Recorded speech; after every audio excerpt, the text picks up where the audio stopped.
Today, our Lenten journey is brought into sharp focus because we hear what perfect love is. On the very eve of his suffering, Jesus continues to love, and he is still ready to go the extra mile. The Synoptic Gospels, Matthew, Mark, and Luke, give us an account of Jesus giving his body and his blood as an everlasting covenant with humanity on this Holy Thursday. Not only has Jesus given himself in this meal with his disciples, but he goes the extra mile and washes the feet of his disciples.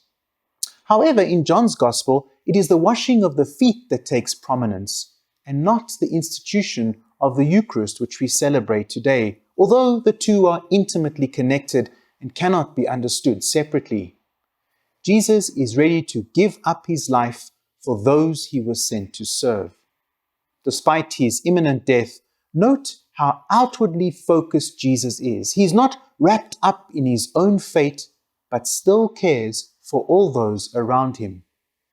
Very often when we face big occasions, our whole focus is on ourselves.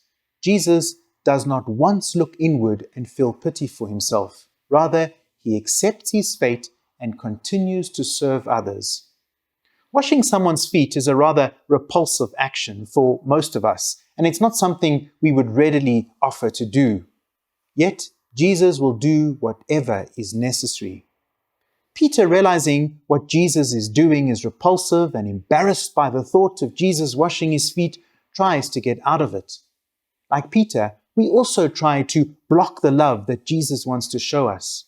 Jesus tells Peter that unless he's washed his feet, he can have no part in him. And because Jesus insists, Peter gives in.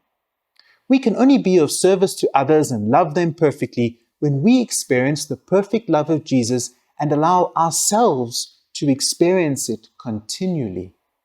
The journey of life takes us along many different and often dusty or muddy paths, and our feet will get dirty. And again, we will need our feet washed by the Lord. And God never fails to offer us opportunities for confession and conversion.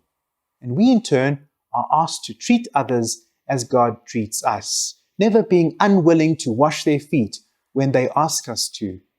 It is our willingness to do this that shows we are part of Jesus' body. Jesus tells us that this is exactly what true disciples should do, not be engrossed in themselves, but rather look outward, see others in need, and be ready to serve them, even in the washing of smelly feet.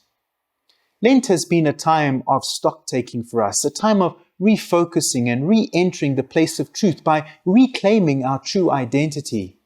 Hopefully, Lent has taught us that our true identity is found in the service of others.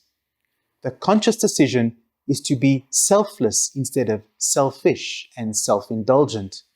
Jesus did that and calls us to do the same as our Lord and Teacher. Ask yourself this Holy Thursday, what have I learnt during this time of Lent?